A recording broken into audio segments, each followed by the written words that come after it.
Cool. Let everyone trickle in What's up, here. Gina? How's it going? Gina, what's up? What's up, Eric? Danny, Gina, I saw Nothing. Danny this Good to Gina, morning. be here. I just saw you on the call the other day. I'm coming to everything. That's good. That's great. Everything. Everything. That's perfect. What's up, Chris?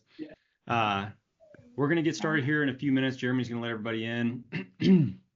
But while we do that, if we can, we want to test the chat out. And by doing that, just type in where you're at. So what part of the country you're in, so we can see where everybody's coming to the webinar from. All right. Harry, what's up? Madison, Michigan. All right, Dallas. You guys just got pummeled with some snow. I don't know if you still have snow, but we got some of that too. All right, Maryland, outside Chicago. Cool. It's like we're not getting any snow in Maine, but all the South is getting snow. It's like it Yeah. hasn't snowed here in like 2 weeks. Yeah, we got a bunch. We had a snow day on Friday. Man, my kids couldn't wait for them to go back to school. Just get out of the house. I think if everyone doesn't mind muting themselves as well as they come in, we'll do a big like Q&A at the end of it. I think Danny and I's plan is to talk for about 35 minutes here, go over how we look at the year in terms of marketing, how we're putting certain things together. Then we're going to open it up for a big Q&A afterwards. So if you guys want to drop those questions in the chat after everyone's saying where they're coming from, we'll definitely get to those. We plan to be here kind of as long as you guys keep asking questions. But I think that's the part we're most excited about is a little bit of Q&A at the end here. That's always good conversation. Absolutely. Yeah, we got people rolling in. And then those of you that don't have your screen on, which is fine, we just won't know where you're at because we can't see you unless you pop up with your screen on. But there's a lot more people on here than the ones that have their screen on. So which is totally fine. If you're like taking care of stuff, my daughter's about to get back from dance, and my son should be taking a shower right now, hopefully. Yeah. I'm not banking on it, but I hope that's what's going on. So if you got something going on, this is going to be recorded as well. We'll send the recording out after the fact later tonight once it gets downloaded, so you can review this. But as we get started, there's a couple things that we want to make sure that we touch on with you guys and make this worth your time. So first of all, we just kind of give you a short backstory of kind of like Jeremy and myself and really like what you can expect tonight. And I'll let Jeremy kind of dive into all that, but to start with, I'll just kind of give you a quick background of me and how we ended up here. I'll make it very brief because I could be quite long-winded. But long story short, I was a physical therapist in the Army for a handful of years, and eventually got very frustrated with the high volume and sort of the government red tape associated with trying to make changes in the healthcare system. It was not exactly the easiest place to be nimble.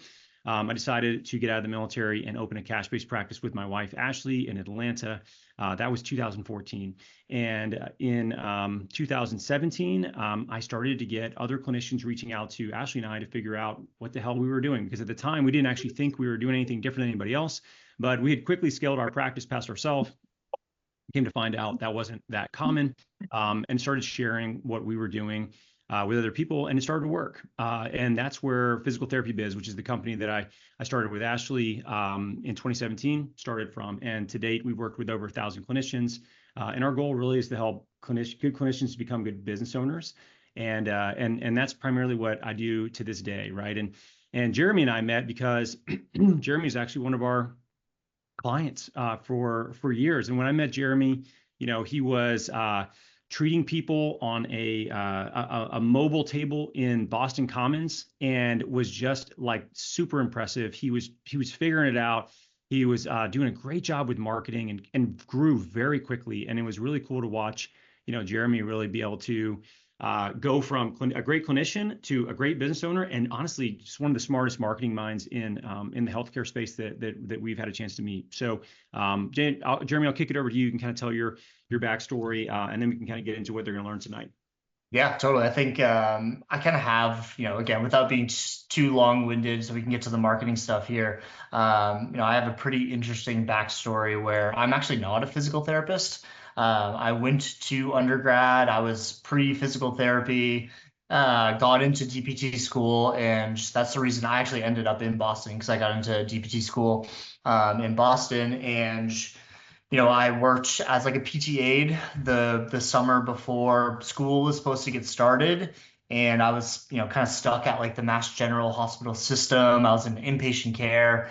And I was just like, this is not what I want to do for the rest of my life. So I decided I actually deferred DPT school. I went instead and I worked at Harvard for a little while and like their kind of like bridge the gap between their strength conditioning and PT program. So really I was able to see like all these athletes were getting care that I thought I was going to be able to give to everybody. That's what I thought I was getting into in the physical therapy world. So, for me, instead of going back, that I knew that's what I wanted to do. So instead of going back to DPT school, I instead, really leaned into the strength and conditioning side of things and got my massage therapy license. Started treating in Boston, kind of this, hybrid type therapy. And I was at a clinic. Then COVID hit. I lost that job and started my, I went, obviously self-employed and then started my clinic in January of 2021. It's called Ripple Physical Therapy in downtown Boston. And I ended up hiring physical therapists because I knew PTs were the perfect person if they were in the right setup, 60-minute one-on-one sessions, able to do what they, were trained to do and went to school to do. And I hired my first couple of PTs, hired a local Boston marketing company, and all the leads that I got there as a cash clinic were, looking for Medicare physical therapy, and they were looking for aquatic PT, and it just wasn't like, speaking my language. Where the marketing company was thrilled with the results that they were getting because they were seeing all these conversions into them because they didn't really understand physical therapy. They didn't get that, this is not what I was looking for. So that was kind of my inflection moment where I was like, all right, I'm going to dive into this marketing side of things. I'm going to figure out how to run Google Ads and what SEO is and, how to write good copy and create email marketing campaigns, and kind of the rest is history from there. I like, got obsessed on the marketing side of things. Ended up growing Ripple to 7 physical therapists. We were a 7-figure clinic, 2 locations, It's like amazing. and actually exited that clinic He's like a physical therapist. 3 months ago now. So Giving his tips. kind of my backstory, and really why I'm here now. Obviously, I did a lot on the digital marketing side of things. I was in Danny's mastermind group for 2+ years, and I had a couple buddies that were in that group that they were doing super well, but they didn't have any back end systems. They weren't doing any marketing campaigns, nothing along those lines. So I kind of told them like, hey, look, let me just help you out here. Like, let me set up a CRM for you. Let me like set up your Google Ads.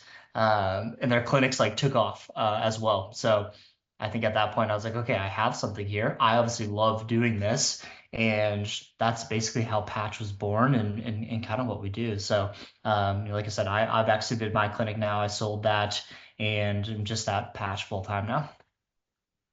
Yeah. So, and to just to add on to that, real quick, what we're going to go through today is incredibly helpful just to get you organized for your marketing efforts to get new patients in. I think, or especially early on, getting new patients just for yourself is one of the harder things that you have to, sort of figure out. It's really all marketing and selling, right? But when you scale past yourself, that's actually when it gets harder because the multiple of number of people that you need to see goes up, right? And you don't want your staff necessarily just doing all their marketing for themselves, because all you're essentially doing is incubating another entrepreneur if you do that. So you have to really understand how to drive new volume into your clinic. And with a little bit of organization, being able to do that on a regular basis becomes far easier. And what we tend to see people do is they're reactive or they're very proactive and then they stop. So there's sort of 2 things. Number one, they're like, holy crap, I have no patience. They freak out and then they try to do a bunch of things to drive people in the door. The other thing that happens is people like they start and they do a really good job, and then they get busy because it works. And then people come and their schedule's busy and they don't have time to do these other things. So if you take the time to plan this out, and the calendar that Jeremy has is great because it'll auto-populate what your weeks look like, what you need to be working on. We'll talk through what those different variations of things are in the calendar. This is going to help you build the infrastructure of marketing that you need, because this is going to essentially be in-person newsletter and then reactivation campaigns you're going to want to do in your clinic. You doing content, you looking at layering ads on top of that, you having a central place to collect data like a CRM that's actually going to be organized, and dashboards are all in one place. These are all more complex things that you can absolutely add in, things that Patch helps clients with, but you still need the infrastructure of your local reputation, you following up with people, providing value on a at least monthly, if not weekly basis with a newsletter, and then having some variation of reactivation campaign, which in my opinion, frankly, is the most underutilized, most effective marketing strategy to get people in the door, because you're essentially people that already know, like, and trust you, maybe have already worked with you or have been on the fence. You give them a reason to come in, and that's a really, really good way that we find a lot of cash clinics can generate anywhere between 50 and on the upper end $150,000 in one remarketing campaign, depending on the size of their list, right? So we're going to get into that today. We're going to show you all that stuff today. But if it comes down that you want like more of this, more complexity, more of this done for you, that's something where, talking to Jeremy and his team really makes the most sense to see what might fit for your business based on the stage that you're at. So Jeremy, why don't we do this? Let's go ahead and let's pull the calendar up, and we'll start walking through what people can do with this. And if you have it on your computer, you can even go through this at the same time, so that you really feel like you're knocking out some work right now. Yeah, I think Allie will drop the link in the chat as well for people to make a copy of the calendar too. So you guys should have got a couple of emails with the link to the calendar. The link is going to go. I've put together a training as well, just on like marketing your clinic for the year too. So you guys are more than welcome to go through this. Allie will drop the link for the direct the Google Drive link for the calendar, but if you scroll all the way down here, it's also going to live here as well. So if you go to your Big Patch calendar, you hit make a copy here, this is going to pull up the Google Sheet here, and you just simply make a copy. It's going to auto populate for you, and you guys, this will be your own calendar. And it was cool. It was, this is a tool that I used to use at Ripple pretty religiously to just like visualize and really map out like what my marketing was going to look like for the year.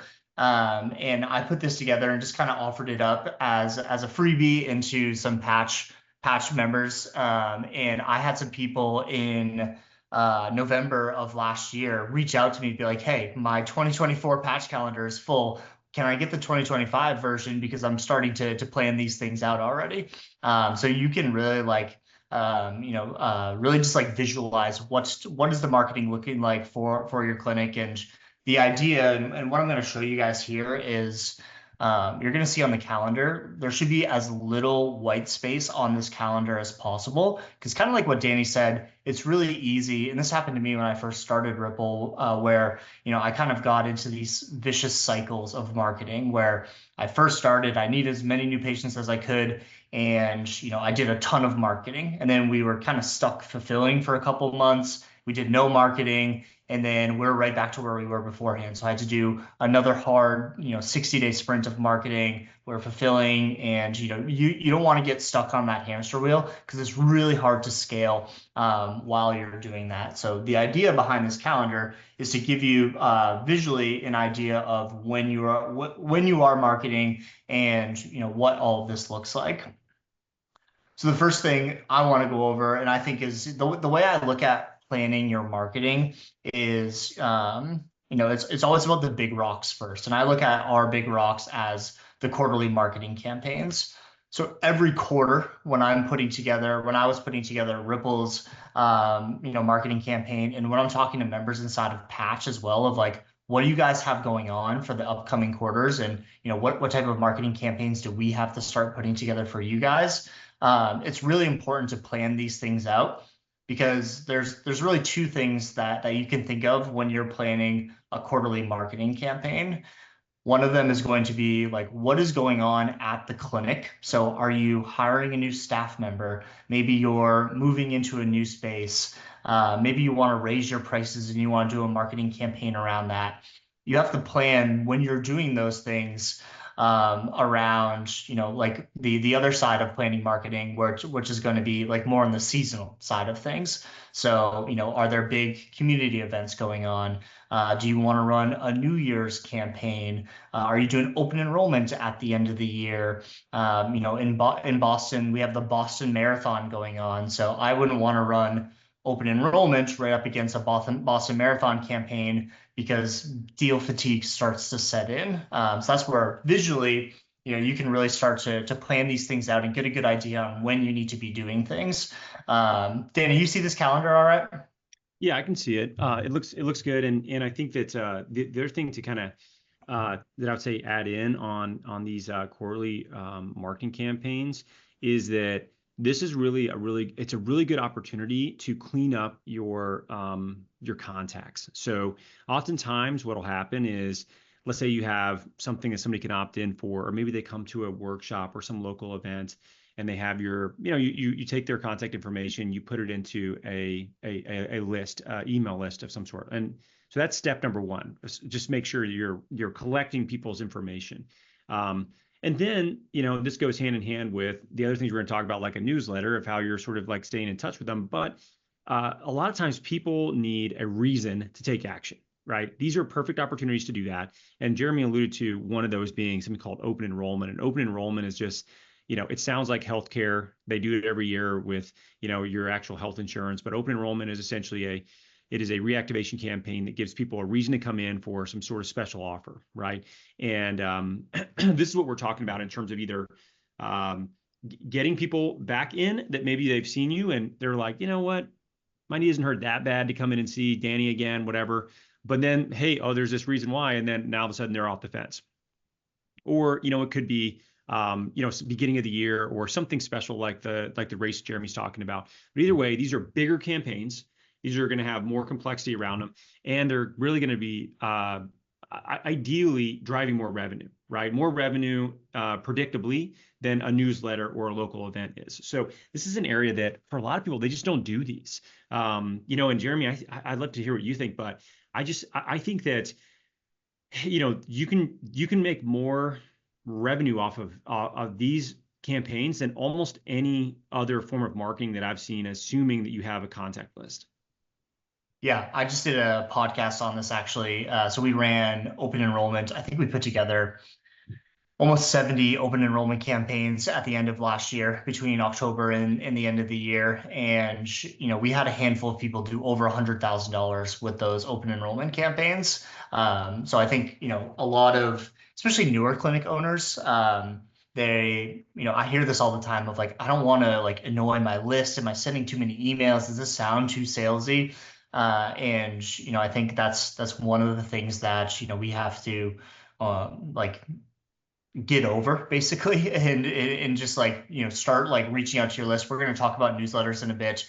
I kind of have on the calendar here like a twice a month newsletter. That's kind of like the bare minimum. And we've seen it and we know like the clinics that are, they're doing, they're selling 40, 50, 60 packages in open enrollment. Those are the clinics that are also super consistent with their newsletters. And they've run a couple campaigns in the past and they've done it a couple years in a row as well. So even if you're a new clinic owner and this is your first year running open enrollment, you can't be scared that, you don't have a ton of people on your list, because really what you're doing is you're teeing people up for next year and you want people next year to be ready for that event. So that's where like starting now is super important in building this muscle.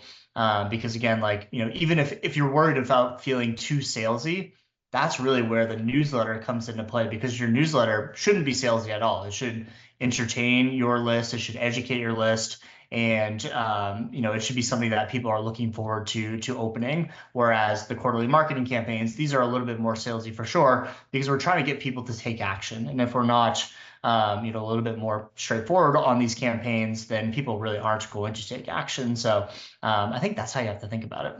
Yeah, and to answer Gina's question, by the way, if you have a question, you can type it in the chat. while we're going, we'll try to answer as many as we can, and then we'll have time after we're done to answer whatever questions you have. But she asked, can you explain decision fatigue? And decision fatigue is essentially where you give somebody a bunch of options and then they make no decision. So, think of it this way. It's like, if let's say I want to go to dinner, out to like a date to dinner with my wife, I'm like, we could get Thai, we could go get, Southern food, we could go get some tacos, we could go get ramen, we could get like, I name all these things, and all of a sudden she's just like, pick one, I don't want to think about it. So decision fatigue, when it comes to what happens with us, is oftentimes it's when we have too many options for somebody in exactly. Netflix is 100% decision fatigue. There's too much stuff going on there. So, but let's say you do some sort of reactivation campaign, some sort of quarterly marketing, and you say, we have 8 different options that you can decide that you want. You can do a 1 visit package, a 2 visit package, a 3 visit package. Like, you go all the way up. You have all these different options, and the same thing actually happens in the office, which is ironic. Is like a lot of times we see poor conversion percentages with people that are not doing a good job of moving people over to a plan of care. It's usually because they're giving them like a ton of different options, and they're asking this person who they've just laid on a ton of information about stuff they don't really understand, right? Medical jargon and what's wrong with their body, and all these things that we're trying to do to assess what the problem actually is.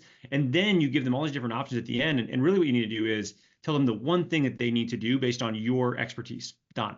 No decision fatigue. That's it. So when we look at these quarterly remarketing or marketing campaigns, it's very important to be concise and give people like 1, maybe 2 different options. But a call to action should really just be, hey, this is what you should do next, right? And that avoids decision fatigue, and it'll increase your conversion on these campaigns a lot. And that's something that we've actually learned. I mean, much of this we've learned the hard way through our own clinics, right? You got to keep in mind, we made that mistake before, and we've had really bad marketing campaigns that didn't work so well. And then we're like, well, what's the difference? And as we make them more brief and streamlined and cut out decision fatigue, they convert much better. Yeah, totally. I think, like you said, like I've learned that lesson time and time again, especially with my clinic, where I was trying to figure out the whole marketing thing. Is, I had, 12 different package options that people could choose from, and I was trying to be as flexible as possible. And, I ran a deal for Red Sox opening day, or, the first day of spring, and I was trying to do too much basically. So again, I think, kind of this is where like making sure that you know exactly what your big quarterly marketing campaign should be, and then mapping out from there. So, I'll kind of dive into like how I actually use this calendar, and how you guys can start thinking about this as well. So basically what you can see here on the calendar, we'll just talk about the quarterly marketing campaign first. So there's going to be 4 different marketing campaigns that you're going to be able to plug in here. And what these are going to be for obviously the quarterly marketing campaigns that you're running. So if you scroll over to the other side, you'll be able to see the calendars. There's going to be, a row here for each quarter. And if I'm putting myself back in the shoes of running Ripple, which is, again, is in downtown Boston, I'm looking at Q1, and I know in January, February, and March, the biggest thing that's happening in those 3 months are it's not really like a New Year thing. It's winter in Boston, but what it is actually preparing for April, which is going to be the Boston Marathon. So February and March happen, and Boston kind of comes alive, even though that it's snowy and cold and all the things outside. Like, people are still outdoors, they're training. If they're running in the race, if you live in Boston, you're going to know somebody that's running in the Boston Marathon. So we ran a super successful Boston Marathon marketing campaign every beginning of March. So what I would do if I want to plan that out is I would type this in here, Boston Marathon campaign, and let's see. So the race is usually like the first Friday, or the first Friday in April. So if I wanted to get that marketing campaign started, and again, this is why planning is so important, because if I waited till March 31st to advertise for a Boston Marathon race that was a week away, I wouldn't be able to send out enough emails to actually sell something. And this is something super interesting where we've seen it through Patch with the marketing campaigns that we're running. the highest conversions actually happen on the 4th and 5th emails that get sent out. So if you're thinking about your marketing campaign, you can't just create 1 or 2 emails. We know just from the data that we have that those later staged emails are actually the ones that convert. So that's again why planning is going to be super important. So let's say we're going to start running this campaign on March 13th. So if I go over to here, I type in 3/13/25. I hit enter and I scroll over here. Now I'll be able to see my marketing is taken care of for these weeks in March here. I don't really need to worry about anything else. Again, it's like a coloring book. I'm coloring these things in. And again, the goal here is to get rid of as much of this white as possible. Danny, what did you guys do in Q1? What would be something that you would put together in Atlanta? A big Q1 for us was actually for people typically in February. So one of the things that we saw was we had a lot of injuries that would pop up after people would try to get back into the gym, and then they would usually hurt themselves. So as funny as that might sound, that's what we noticed. And then honestly, it's probably very similar in many other areas. So we would actually start to market to people to get them back in the gym. So content that would lead to, then a reason why campaign. So, getting back in the gym or getting back on that New Year's resolution. And for us, a lot of what we did was, we would work with injuries, but eventually we would do a lot more performance-based stuff with, really helping people with sleep and nutrition and stress management and movement. And we ended up sort of fitting into really more of like a quarterback of their health and wellness role long term. So that's a lot of stuff that we want to talk to people about. So that fit really well with our type of a practice. It may not necessarily with everyone's. And that's the other thing you have to really understand is what is your like if you don't work with runners really, like let's say that all you do is work with Olympic lifters, and then you're in Boston and you start to like market for the Boston Marathon. It may not line up very well with the niche that you have. You know what I'm saying? So like part of this is also is what makes sense with your niche, and you have to be aware of that as well. So that was a big thing that we did. I think for most people, if you don't have a big race as far as Q1 is concerned, then beginning of the year, helping people get back in the gym, or January into February, helping people be able to like get back into the gym after they've hurt themselves trying to get into the gym, and speaking to that is really important. And I think this is also, when you look at the other variables of this and where they all kind of come together, part of it is, like local stuff like Matthew, he asks about workshops to establish your reputation.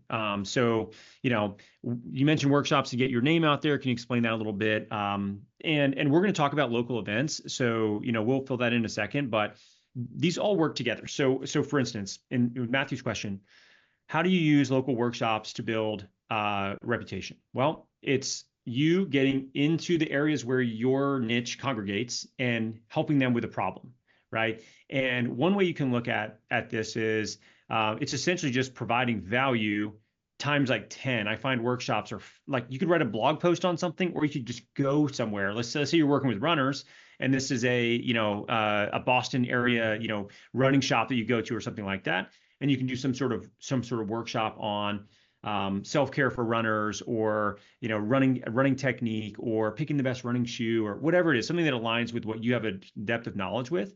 And what that does is that now gets you out in front of people in real life.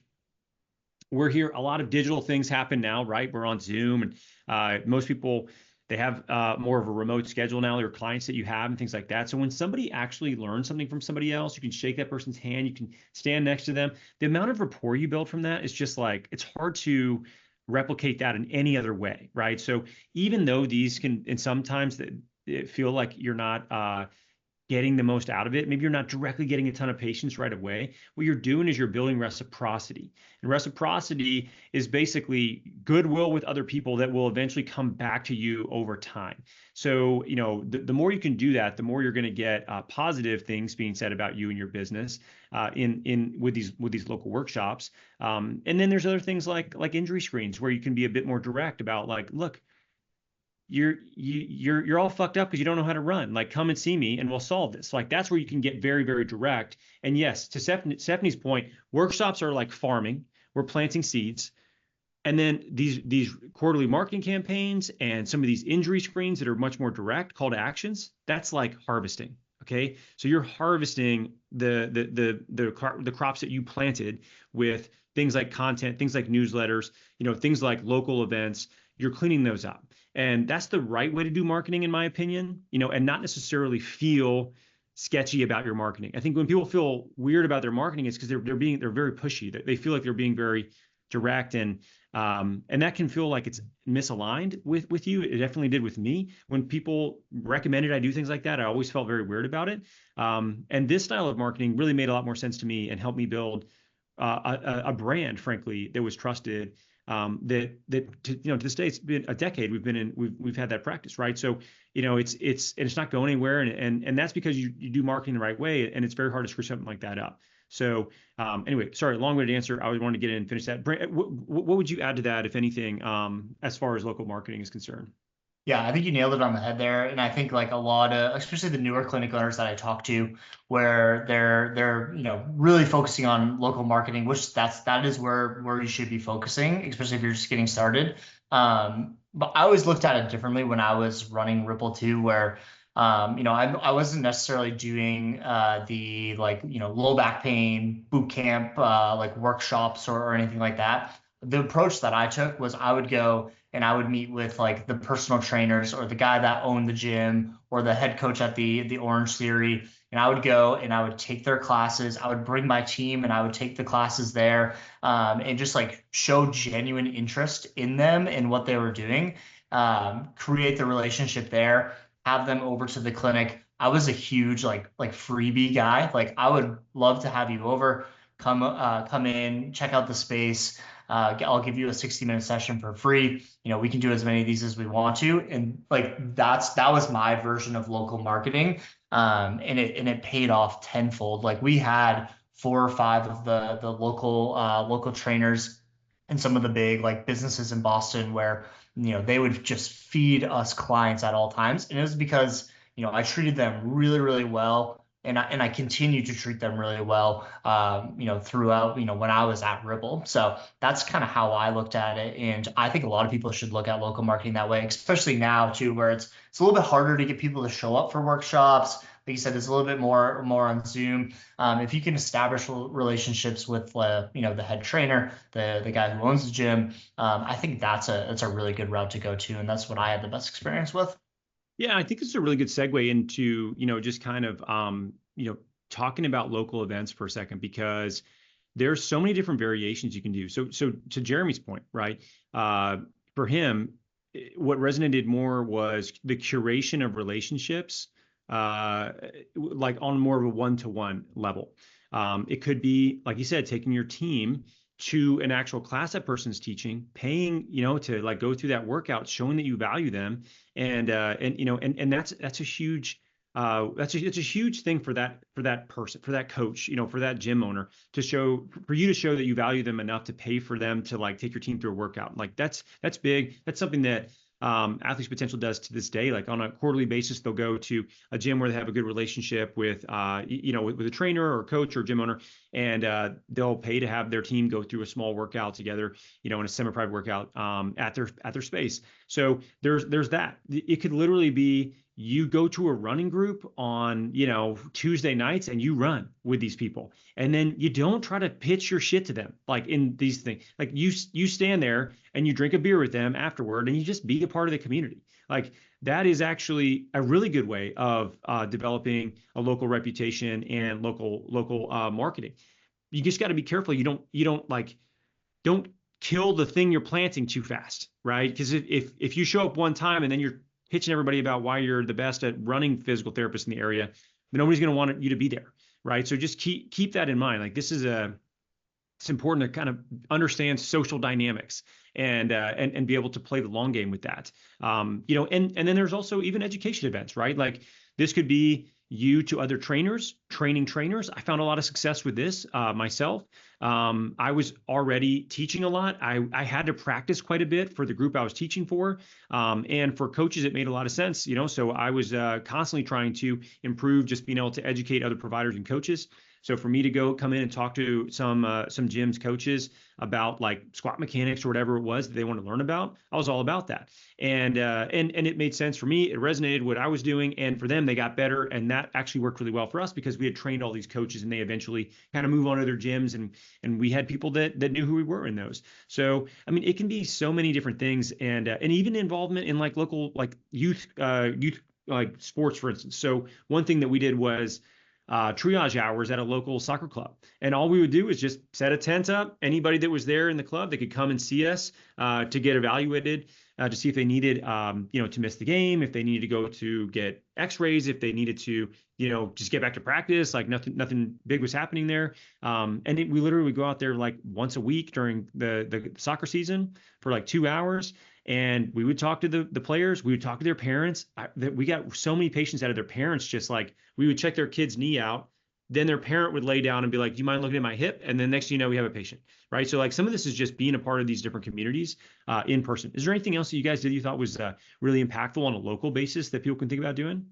Yeah, I think you again, like you're speaking my language there too, of like you just got to be like normal and just like again like be genuine with these relationships too. And I did the same thing. Like, sure, I used to go to Arc'teryx Run Club every Thursday night. I did it for a year and a half, and for a year, I didn't talk about Ripple. I didn't talk about anything there. I was just trying to build like genuine connections. Luckily for me, like those are my people too, so it wasn't like that hard of a thing to do. But one way or the other, like one of the like local ambassadors followed Ripple on Instagram, saw that I owned it, and then now they have like a long-standing relationship with anything going on with Arc'teryx in New England now. But that was because I went to a run club every Thursday night, and rain, sleet, snow, I ran in a Halloween costume, like did the whole thing, and we really like built that relationship there. But again, it was genuine. It wasn't. I didn't show up there in the first meeting be like, "Hey, can I put a table up here and try to get some patients on a Saturday morning?" There you've got to think about like what is going to be beneficial for them, and like how can you provide value to them, and lead with that first. And I think a lot of times it's just a relationship, and if you can provide value, start with that as well. But I think that's really the biggest thing, and I think that's how you got to go with it. Yeah, and the hardest part is oftentimes delaying the ask. Like the longer you can delay, asking if you can do a workshop, or asking if anybody needs to see a physical therapist or whatever it is, like the better off that you are. It just puts you in it puts you in a really good spot, because when you think of sort of like tribal mentality of common good, a lot of people are really hardwired for that, right? And what they don't want to see is somebody that is not like giving back to the community, or a part of the community that's trying to benefit from the group in some capacity. I mean, this is just sort of natural human dynamics. And one of the bigger issues that I see with people that kind of mess up building their clinic reputation is they're too fast to try to get the ask. And listen, I understand. Jeremy understands. Like, we know what it feels like to sit in our office and wonder if we're going to have any patients next week, and it doesn't feel good. And this is why we're talking about this today, because if you have an intentional plan of what you're doing, you're going to feel a lot less stress and anxiety around your clinical schedule as it's building, in particular if you're just getting started, which is a very, very difficult stage. So, if you learn anything from what we say tonight, I think this might be the most important thing. It is literally just to slow play relationships, do the right thing over an extended period of time. Don't ask for more than you give. And if you do that, then your reputation is going to be rock solid. And that leads to more referrals. That leads to better ads when you start running it. That leads to like people wanting to be a part of what you're doing more, and more like relationships locally. It's huge. It's the bedrock of all of it. And for some of you, you step into that because you've been a clinician in an area for like 5 to 10 years. I moved to a new city. I didn't know anybody there. Like, I literally had to build some reciprocity, for an extended period of time. If you have that, then awesome. You have this foundation you've already built, which is great, right? So the local events are huge, and getting those plotted out is just another piece of this that we can show you how to do. So why don't we do this? Why don't we do like show them what like adding one of these local events would look like in like January as an example.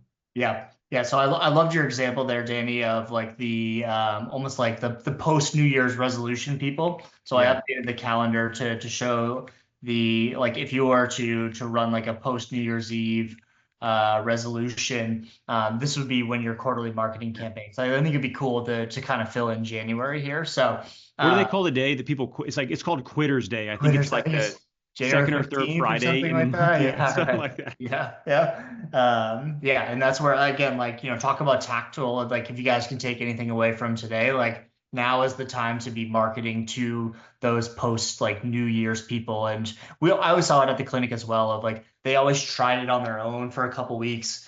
And I think for us and like where the copy comes into play is you need to talk about like, in your newsletter that you're gonna write and I can kind of fill it in here for the January newsletter. If I want to write an email on Quitters Day, so 1/17/25, now my calendar is being filled in here, it's being colored in, and for you, you can say like Quitters Day newsletter, and this is the copy that you're going about. And again, like when we're talking about newsletter, and it's important to remember on like the email marketing side of things. There's really two types of emails that you can write. There's a sales email and there's a nurture email. Sales email is obviously you're going to be trying to sell something where that post New Year's Eve sales campaign you're trying to sell, a discounted 10 pack, let's call it that. Whereas like this, quitters newsletter, this is going to be more on the nurture side of things. So we're really trying to educate, entertain, and delight the readers in that. So maybe you tell a funny story about how you quit your New Year's resolution, or you just talk to somebody that came into the clinic and you have a soft call to action at the end where, if you resonate with this email, book a discovery call, and I'd love to commiserate with you or something like that. Like that's how I used to look at my newsletters when I was writing them for Ripple. So again, you have this newsletter here, and then like what Danny was talking about, maybe you're gonna set up a table at a gym, for the first Saturday in the new year. So you'd go 1/4/25. Nope, sorry, this is going to be gym, and this is 1/4/25, and then this is going to highlight. The point of this, the local event, this gray highlight here, is I think what a lot of people do when they do these local events, it's awesome. They show up Saturday morning, but they get their dozen leads and they never follow up with them afterwards. So that gray highlight there is to remind you of, all right, you generated all these leads on this Saturday. You should be following up with them on Monday and then on Thursday again, and then definitely on Friday to try to get them in the door. Because we found, you have about a week to convert these local marketing event leads into coming in for an evaluation. You kind of talked about that reciprocity there. So that follow up is super important. And again, why I like to track that and determine, when do I need to be doing this follow up? And then again, like all of this stuff starts to compile on itself, right? Where, if somebody comes in and it's a new lead, they come to your event on, Saturday the 4th, and that you follow up with them a couple times, maybe they don't move forward with you, but then they get the entertaining newsletter that you send out on Friday the 17th, so they're getting another touch point from you. It's like, okay, you're starting to build a little bit more trust. Then like Danny said, you give them a reason why to move forward because you're running this post New Year's resolution marketing campaign. The odds of them converting here versus day of when they just met you are going to be way higher because you've already provided so much value to them. You've been in their inbox a couple more times, and the likelihood of somebody converting there, like I said, becomes much higher. We look at this on the ads side of things too. When I was running Ripple, we had 70% of our new patients that were coming in came from Google Ads, but they didn't convert, as soon as they filled out a form from our ad. They inquired about services, they filled out a form, but then they were enrolled in, our weekly newsletter. They got these reason why campaigns, and eventually they started to convert. And we've seen, clinics that are super consistent with their email marketing. They have almost a double ROI on their ad spend just because they're doing the follow up and the email marketing there too. So if you're thinking in the new year, man, like the way I'm going to get more new patients in the door is to spend money on ads versus doing the email marketing. It's like you've got to be doing both is really how you got to look at that. And that is what's the most successful. Yeah. Yeah. And they really do all go together. I mean, I think that's like the thing that's important about, you may not know exactly what you want to say, right, in an email, or exactly how you want to structure a campaign as you're building this out. And you might know in January, because it is January. But like as you do this for May, June, whatever, later in the year, you're not really going to know. And that's okay, because you can start to, adapt to that and make some modifications. The other thing too that, and Jeremy, he brought up a good point with this. Like, I think that a newsletter is something that for a lot of people, they kind of don't do. And I feel like it's one of those things where it's like, if you haven't done it in a while, you're almost like, well, now if I send a newsletter, I look like an idiot. Like I haven't sent one out. So now if I do one, like, it's ridiculous. You got to start somewhere. And I was always surprised whenever we look at the data on our newsletters as to how many people we could actually track back to that. And especially like looking at how many like some people would open emails for like 2 years. Like we had people that literally would like come to a workshop, open all my emails for 2 years, and then one day they just book a visit. And you're like, what the hell? Like, but that's what took them that long. Not everybody's like that. But if you can have this be cohesive to what you're talking about, then, it really starts to not just like work well. Obviously that will happen, but it makes you as a business owner look far more organized. So just as an example, like Jeremy brought this up, right? So let's say we would get people towards the end of January, beginning of February, that, hurt themselves trying to do CrossFit or something like that they had never done or hadn't done in a really long time. Okay. Or maybe they have a New Year's resolution or something and it's not going well. But in your newsletter, what's nice about that is, if like Jeremy said, normally there's going to be some variation of a relatable story, a lesson learned, and a call to action, right? So story, lesson, call to action. And that call to action can be super soft. And I think this is actually where, for a lot of clinicians that don't feel like they want to be super salesy with their marketing, this works really well. Because all you have to do is really write about shit that's happening to you in the clinic. And not use people's names, obviously, but like if there's like an interaction that's interesting, that's cool. I'll give you a perfect example, right? So, okay, Quitter's Day is the 17th. My January New Year's resolution was to not eat sugar. Okay. And I was killing it until yesterday. I sponsored my friend's daughter. She plays softball. They play wherever, like travel tournaments. And I bought just a bunch of popcorn as a fundraiser in December. Totally forgot about it because it took like a month to get here. Yesterday, shows at my door, and they have some sea salt caramel popcorn, and I ate the whole bag, like the whole bag. I didn't think it was dessert, but it had a lot of sugar in it, and it technically was dessert. So if I'm sitting here and I'm saying, okay, I want to write a newsletter relevant to what we're talking about, I'm going to talk about how I'm a quitter just like everybody else. I just literally ate an entire bag of sea salt caramel popcorn, felt terrible afterward, and I got to get back on it, right? So I need accountability. And that is an example of you throw this in your email on the 17th. Now all of a sudden you have a campaign that's going out. You're warming people up. You have something relevant. You're poking a bit of fun at yourself because you literally ate a bag of popcorn, and that makes it more relatable to somebody who also maybe ate an entire bag of popcorn or whatever else that ruined their resolution, right? So like you kind of have to think about how these things work together, and logically, if it makes sense to you and you can get that dialed in on the marketing plan, it's going to work so much better than if you're just randomly throwing stuff out there that makes no cohesive sense whatsoever. And literally the only way that you can actually have a concise marketing plan is to plan it out.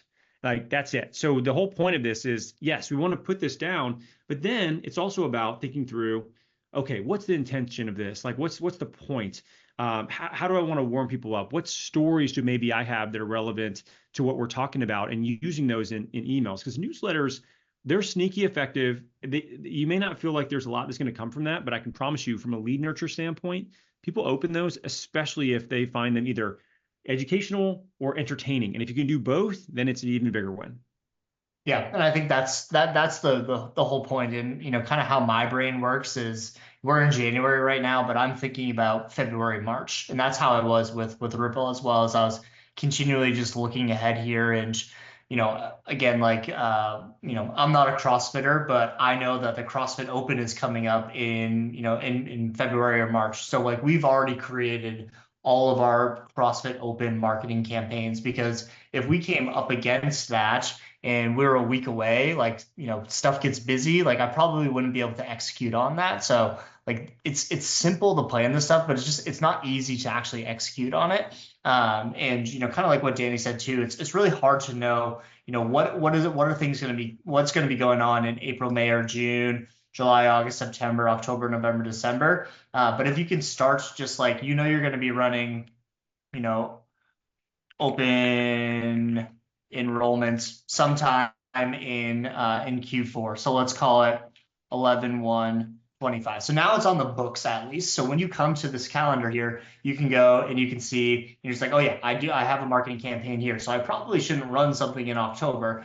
So you can start to, again, like start future casting that. One of the most successful marketing campaigns that we run for people inside of Patch is like a Labor Day weekend campaign. People are coming off the summer, kids are back in school. This is a really easy way to get back into a routine of health and wellness. So, I'm going to plug this one in here, and it's going to be, on September 1. So that's down here now. I know that this is here. So really, the only marketing campaign I now have to think about is, what am I going to do in Q2? And then how am I going to color in the rest of this calendar? So this is how I always thought about things. And again, like, think about what's going on in the community, but then also like, what are your goals for 2025? Are you going to be hiring a new PT? Are you moving into a new space? Because if you're doing one of those things, you don't want to waste one of these marketing campaigns, or you want to like mold them together, where we ran a ton of like price raise and open enrollment campaigns that did like so well for Patch clients this year. So you need to, like, again, be future casting those things, because if you run this Labor Day weekend campaign, then you're like, oh, I want to raise my rates in October, and then you want to run open enrollment in November. That's where that deal fatigue starts to come in, and none of it is going to be effective for you guys. So again, like, if you guys take anything from this, it's just leverage this calendar here to start planning things out. It doesn't need to be perfect. This can always be moved around, but you want to color in as much of the stuff as you can to avoid that, the constant cycle of marketing sprints fulfilling. We should try to always be marketing with all this stuff.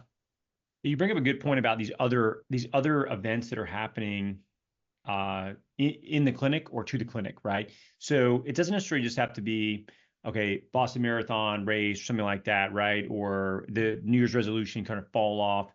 It may be that you are opening a new standalone space, and that's a perfect opportunity to have a reason why campaign, right? It's like, hey, in celebration of X, Y, and Z, come in and we have this going on, right? Like, there's like holidays are the reason there's marketing around holidays is because it's just a thing. It's a reason. It gives them a reason. It could be any reason. Hey, it's Monday. Monday we do sales.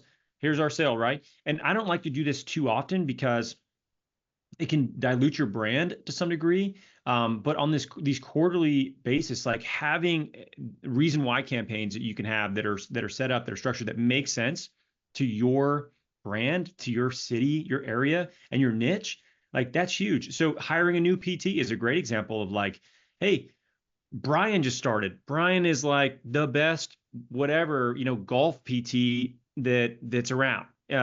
If you golf or a friend golfs, we've got, X number of, initial evaluations for $50 to come in and see Brian, because we think he's so awesome. We want you to check it out. Like things that are going to be tied into what's going on in the clinic that you can either celebrate, or you can really like promote somebody in the business like that. So it doesn't necessarily have to be like a seasonal thing per se. It can literally be events that are happening in the clinic as well. If you're kind of like hitting the wall of like, well, I don't know what's happening in my area or whatever, I'm not quite sure what that could be. Well, that could just be like important things that are happening in actual business. Yeah, and it's just like, it's such an easy way to, I think, most clinic owners, the scary part about bringing a new physical therapist on is like, how am I going to get their schedule filled? Well, if you do a marketing campaign, this is a really easy way to do it. We have this in Patch where any of our patch clients that are bringing on a new PT. We call it like the 0 to 25 patient marketing campaign. So we're trying to get this new PT to 25 sessions as soon as possible. And it's a combination of email marketing campaigns, running ads, putting together landing pages. There's more to these things. But again, the very first thing that you have to do is plan this stuff out and make sure that because again, one of the biggest things with the quarterly marketing campaigns is if you haven't sent a newsletter or any type of like educational information to your list, the odds of you selling anything during that campaign are very, very low because you haven't provided any value to your list, and all you're doing anytime you're emailing is you're asking for a sale. That doesn't work. So that's where, again, the nurture side of things becomes really important. Yeah, you can't ask for a sale too often. Like that really burns your list out. And many of you have probably been on email lists where that's all they do is just sell, sell, sell, and you probably just block it and or unsubscribe, right? I mean, that's what typically happens. So you definitely have to have a lot more reciprocity. You're thinking about you're building trust with people, right? And that's a hard thing to do, especially via emails or via social media posts or videos or anything like that, right? So you have to show some of your personality. You have to show that you understand the avatar that you're working with, relevant stories of people that are winning. One of the things that we used to do that was a Wednesday email that we used to send out was just a client win Wednesday. And this is something that our clinic did as well. So we would just take like a Google review, we would snapshot it, and then we would basically tell a little story about how proud we were of the person for, the change they had made. And if someone was similar to them, like, hey, here's a spot where you can talk to our team, or you can, book a time to come in and see us. But we're basically just like highlighting somebody that had already shown that they got a good result with us, in a Google review that anybody could look at. So that could be an option as well. And Stephanie, to your question, definitely not a silly question, but you're basically saying like, okay, so on the days that are orange for these remarketing campaigns, There's food I'm going to make it for everybody. What do you want? is that Stephanie? No, I don't think so. I was like, what was that? But to answer your question, on these orange days, yeah, I think you're focusing on other marketing platforms, in particular social media. Like, yes, absolutely. So if you can make this coherent with, like, let's say you have emails going out this day. So if I'm looking at January and it's January 23rd, through February 5th, there's going to be a series of emails that we want to send out that are relevant to this campaign. But on Instagram, let's say, if you are doing stories about this, if you're, put a couple of reels up about this or call to action that then drives back to something in relation to that, it will do better. Yes, that is like an additional layer of complexity you can add onto that. And if you really want to get complex, you can like do that, and you can run ads at the same time that are like targeting specific audiences. Like that's like very, very much next level and probably unnecessary with a smaller list. But for what you're talking about, absolutely, you can tie this in with relevant social media posts with the emails that you might be sending out, or the texts that are maybe going out if you're using that form as well. Anything you want to add to that, Jeremy? Yeah, I think like this is basically what we do inside of Patch, right? And I think it's a really good example of this where we kind of we sit down with the clinic owner and we have like a quarterly marketing meeting, and we say, all right, like what is going on this quarter and what do we need to be going after on the digital marketing side of things. So we take care of the ads, the email marketing campaign, kind of everything within like the orange and the blue there. So we have like our theme, whether say you're hiring a new PT or you're doing this like new year campaign. So we're handling the digital marketing side of things. We're going to write all the emails. We're going to do all that. We're going to set up the ads. Your job is to do all of the other platforms. So you need to be continuing to post on social media. And the good thing about like having like a goal and an idea of what you want to be doing that quarter is you don't need to like come up with a million different content ideas. It's like if your email marketing campaign is about New Year's and getting back into the gym and staying healthy, then your email marketing should be about that. The content you're posting on social media should be about that. You don't also need to come up with the 10 exercises to get out of back pain too, and try to come up with that content. It's how do we repurpose as much of this thought process and the conversations that you're having with people and spray it across all of these different platforms. So I think it's a great question. And yeah, this, the orange here is basically taking care of, the email marketing side of things, whereas like you still need to continue to produce content and lean into that on the, call it the Instagram side of things. Yeah, no, totally agree. I think that's the three pieces, right? To fill in the calendar. Yep. Yep. Yeah. So you guys all have, access to that. If, you guys have any questions on it or anything like that, I know there's already, some suggestions on how we can improve it in the chat. Allie's our Excel wizard, on, updating all of those things. So, we'll take, as many, I basically took how I used it. We, created it to make it useful for other clinics too. So if you guys have any ideas or you want something updated, definitely let us know. We're happy to improve the product as much as we can. Yeah, and what we'll do is we'll go ahead and we'll open up to Q&A. If you want to type a question in, we'll hang and answer, whatever questions that that you have. If you want to have a conversation also with Patch about them doing this on your behalf, I think that's very much worth your time to look at doing. I can tell you, for somebody that has run a clinic for a long time, that I've gone through multiple marketing agencies and it sucked. Like, because you don't really know what you're looking for. They're generalizable typically. They don't know the industry, and it's not very cohesive. It's usually just like, hey, I'll just run ads for you and that's it, right? And we had 3 different ones that we used before I finally got too frustrated, and just decided, all right, I'm gonna have to learn this stuff myself, which I didn't have time to do in the clinic. And it really took me away from like mentoring my staff and leading our staff. And I really had to focus on the marketing side of things, which, it turned out it was fine because I enjoyed that side. But if it's not something that you want to actually like, learn, I understand that it's not really why you went to school. It's not why I went to school. But I would definitely recommend, getting on a call with Jeremy and just get him to take a look at what you're doing. And if nothing else, give you a clear idea of what you're doing well and maybe what you could be doing better. I'll tell you the other big thing too is really making sure you have centralized data. That's not really something that we talked about, but having a platform, especially like a CRM, where you can house your list, where you can segment it, where you can see the data of how people are engaging with emails, as well as if you do decide to run ads, how those ads are doing and what those are leading to in terms of lifetime value of clients. It makes it far more accurate and predictable of how much you should be spending on marketing, what campaigns you should be running and what you should not be running, and potentially what holes you see on the throughput of the ads that the money you're spending ads on. Most people do not look at that at all, and it's almost like you're sort of driving with your eyes closed. It's very dangerous if you're going to do that, and you're going to try to spend money to drive people into your clinic without predictability and data. So if you don't have actual like tracking, that's where getting something like a CRM that can track those things is not just like, it's not a suggestion. I wouldn't run ads without it. It's a complete waste of money if you do that. Jeremy, do you want to add anything to that in particular? Because I think that's a big thing that we did not talk about, but obviously is a huge part of effectively marketing. Yeah, I think, the centralized data piece, I'll talk about my own experience. I just sold my clinic a couple months ago, and even if this is not part of your plan, I was also able to move from Boston to Maine and run my clinic remotely. And a big part of that was like having all of my data like very clean, all in one spot.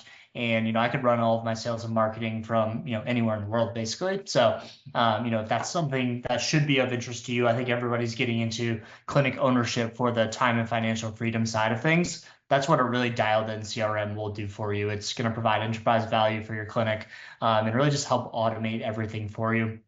And the big thing, like I knew, and I really leaned into the CRM side of things when we started creeping up our ad spend. We're up over, $1,000, $2,000 a month.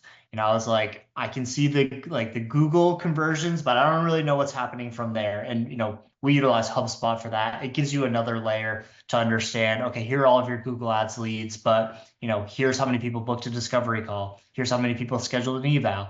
Here's the percentage of people that showed up for that eval. So we had a really good idea And why our marketing company is called Patch is because we could see like the parts of the system that are broken and what do we need to do in order to patch those parts up. So that's really what a CRM will do for you. And again, we didn't even touch on that today, but it's a huge part. Yeah, it's big. I mean, like any of the businesses that I own today, like there's no way I would start them without some sort of CRM. All of ours are very much dialed in, and that's the thing that I look at more than anything. So if you don't have that as part of your business, there's really like a pretty simple tech stack when it comes to a clinic. Like you need an EMR because you have to be able to see patients and document. You need typically some sort of internal communication with your team. I like Slack because Slack keeps people out of their inbox. It makes it a little bit more clean for your team to be able to communicate without necessarily missing things because you're obviously getting a lot of emails from patients and other things like that. And you need a CRM. So something like a HubSpot makes a lot of sense to be able to effectively capture all that data. And the other thing that you don't maybe even like assign a lot of value to when it comes to that is what Jeremy touched on, which is essentially enterprise value. And that means like the value someone else assigns to your business. Many of the people that we work with, the end result for them is one of two things. They want to either autopilot their practice and be able to have a clinic director step in and for them to be able to like run the day-to-day, and they get a lot of time freedom from that. In order to do that, you have to have great tracking and you have to be able to, see what's going on without necessarily having to be, everything in your mind basically. It has to be systemized in a way where you can run that from another city like Jeremy did. The other option is that people want to eventually sell their business one day. And the reality is a small percentage of business owners, not just clinicians, but just business owners in general, will actually even get to the point where they can sell their business because most of them actually don't have a business. They just have like stuff they know how to do, but nobody else does. So to be able to like actually capture that and systemize that in a software that is repeatable and understandable with somebody else is actually incredibly important. And it may not even be on your radar right now that that's something that you think is important, but I can tell you, it doesn't get easier if you try to wait until your business is more complex to try to then, organize all of your data and all of the inputs of the people and the clients that you work with and your marketing all in one place. Like it gets harder the bigger the business gets. So anyway, that's something that if I could go back and do anything different with our practice, that's what I would have done. We didn't actually implement a CRM into our practice until we were 8 years in. And it was a huge pain in our ass to try and actually like build that out at that point because we had worked with so many people and it was a nightmare for a couple of months. But once we had that done, it was a massive difference for our business from a transparency standpoint. So let's dive into some of these questions. Magazine ads, Gina. I haven't seen great success with magazine ads, to be honest with you personally. I think that from a branding standpoint, it could potentially make sense, but I haven't really seen a ton of like, direct ROI patients coming in. Hey, I saw this ad. I think you got to think of it more like there's a difference between advertising and branding, in my opinion. Atlanta's the home of Coca-Cola, and even though it's maybe like terribly unhealthy drink, they have fantastic marketing. You got to give them that. Their branding is insane. And there's a Coca-Cola center here. It's the World of Coke. We took our kids there recently. I've never actually have taken them there. They've been here for like 10 years. And we went over the holidays and unbelievable. The branding, the like deals that they have with people, the like co-branding and just like polar bears, like what does that have to do with Coca-Cola? I don't know. But like they kill it with this stuff. And that's branding, right? That's a lot of money you can put into something for visibility of a business. That's what I think of with a magazine ad. When I think of advertising, like with a smaller budget, you're better off with something that's going to be a direct response, like an ad for somebody getting a discovery visit at a reduced rate or something to that effect. So that's a better place to spend a small advertising budget than branding because we don't really have a big budget. So whatever you're going to spend on that, you're probably better off maybe putting that into some other variation of marketing, unless you're just looking to get your brand out there a bit more. Yeah, I think we tested the magazine side of things one time, and it wasn't the actual like magazine ad that was like profitable for us. They gave us two things basically. They gave us a backlink from their website that like really increased our SEO because they had a really high domain authority especially in Boston too. So that like immediately increased our ROI. And then they gave us a list of like emails, first name, last name, and addresses of the people that were subscribed in our area as well. So I got the ROI from that investment from the SEO standpoint and being able to email market to these people. It wasn't from the actual the magazine ad itself. So I would see like, what else? Is it just like a, half page ad in the magazine? That may not be worth it. But if you're getting other things as well, paying for leads is never a bad thing either. Yeah, for sure. Yeah, I mean that sounds like a far better deal than what we've done it, and it would basically was just we put this in a magazine and that's like the end of it, right? Yeah. So the other things around it, yeah, you'd have to know like what else is included in that because that sounds like a far better deal than what we had. So Jordan asks, is this something Patch will help put together for the year? So from Patch's standpoint, as you're working with a client, are you building out this annual calendar? I think is what she's asking. Yeah, so what we do inside of Patch is you get email marketing. So that's part of this. That's obviously a big part of the planning that we just went over there. The other big one would be the local marketing events as well. So how we handle this inside of Patch is you let us know what local marketing event you're running and when you're running it. We create a landing page for you, and then we create the automated emails that go out to follow up with everybody afterwards. So that follow-up process is kind of taken care of for you, which is really nice. It's a big administrative burden there too. So if you're thinking about like, in Patch, you get 2 email marketing campaigns per quarter. What most Patch members will do is one of them will be a sales marketing campaign. The other one will be a little bit more on the nurture side of things. So you're kind of checking both the newsletter and the quarterly marketing campaign. You get a quarterly meeting with your Patch rep as well. This is what we talk about. It's like, what do you got going on in Q1? What are you thinking about for Q2? What's on the horizon here? You're trying to hire. When was the last time you ran a marketing campaign? So we're putting all these together to make sure that again we're not doing too many deals at one time, and we obviously want your marketing to be successful. So part of that is the planning process. Yes. Yeah. So Rachel, she wants to know when considering a quarterly campaign for certain events to date, how do you decide the date that you should set for the quarterly campaign? That's a good question. So, for example, a big climbing event mid-September, what date do you put for the quarterly calendar? I like to pick dates leading up to it. So, to give it enough runway. One of the biggest mistakes that I see with marketing is people there's like the day before they send something out and they expect that like people have the bandwidth to even open your email by then and know what's going on and then make a decision, and it's way too close. So really I think 2 maybe even 3 weeks out like is the best time to really start to tee this up. You don't want to be so far that people they kind of forget. So that's the sort of bandwidth, or think of it like runway. You want to have runway of leading up to something before you have some sort of offer or reactivation campaign. What do you think, Jeremy? Yeah, I was like a good example for us is we pushed like to our skiers really hard. In the first year I did like our ski club.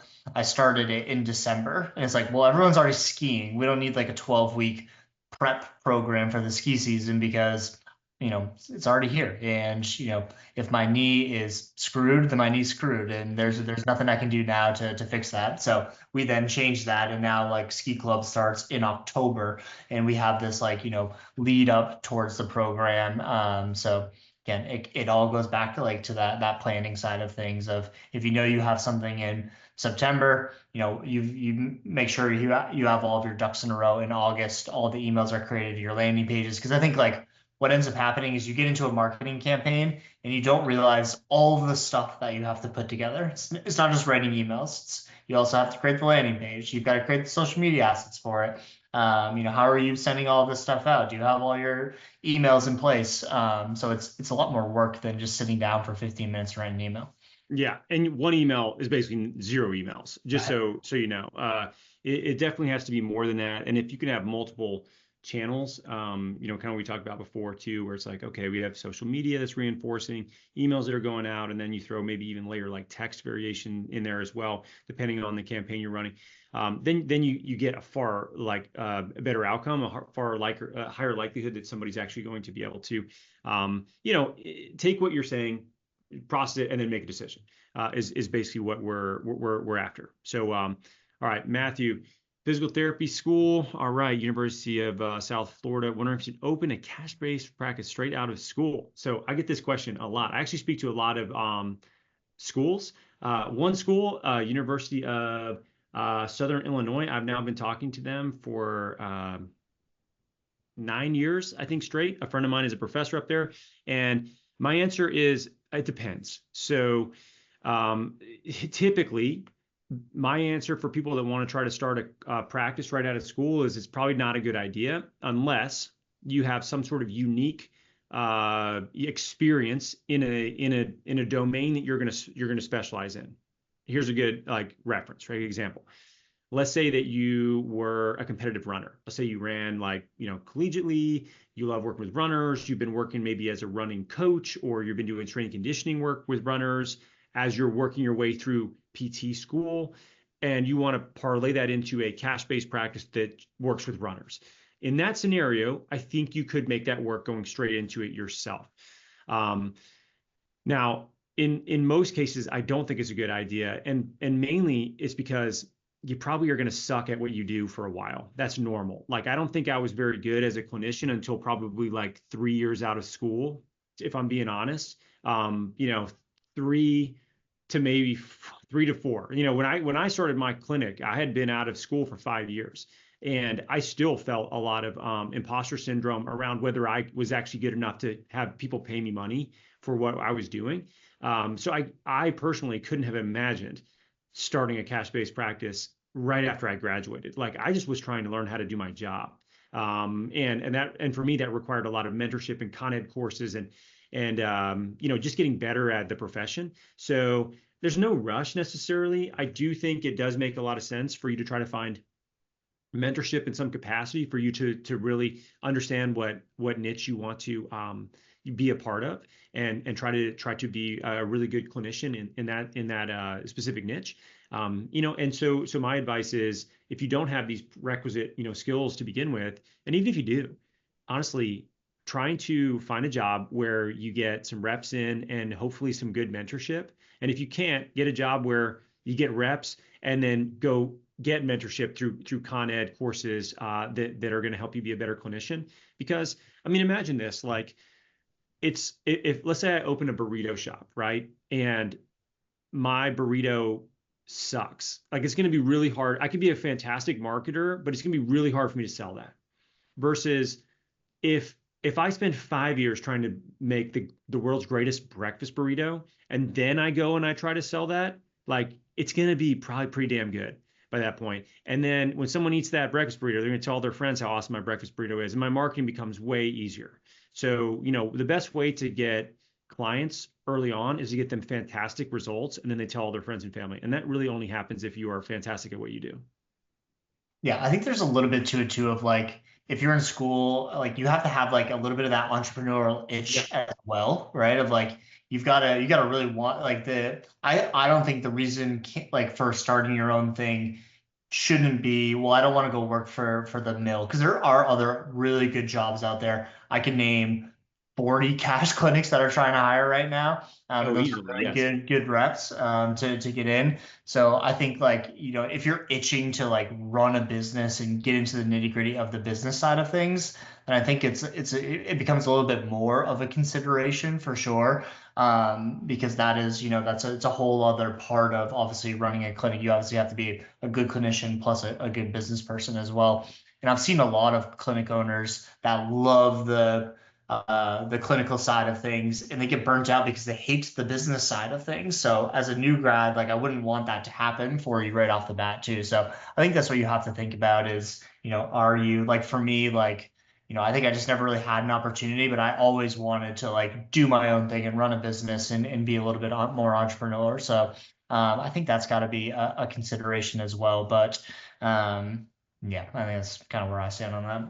Yeah, and it can work. We've seen people straight out of school that do great, and it's the people that don't, and they end up going back and trying to figure out how to be better at the profession, and then they take another swing at it, right? So and there's, like Jeremy said, there's no rush. I don't think you looking at the landscape and saying, well, I don't want to work for a high volume clinic necessarily should be the only reason why you decide to start a business. There's many other factors that can go into that, and it would be a shame if you did that too early and you had a failure that maybe you never really bounced back from because it really affected your confidence or whatever else. So something to think about, but it is possible. I think in certain situations it makes sense, and in other ones it makes a lot more sense to just get better mentorship and find a job for a period of time. So all right, Eric wants to know some successful promotion/discounts we've seen work in campaigns. Jeremy, I'll let you start off with that one if you want. You definitely are doing a lot more of that than I am right now. Yeah, I think we have a handful that we know work super well. One of them being the new PT campaign. So whenever you hire a new physical therapist, highlighting that person, creating a deal around that, and really just like leaning into why you hired them, what is their niche, what are they really really good at, and how can they help your community.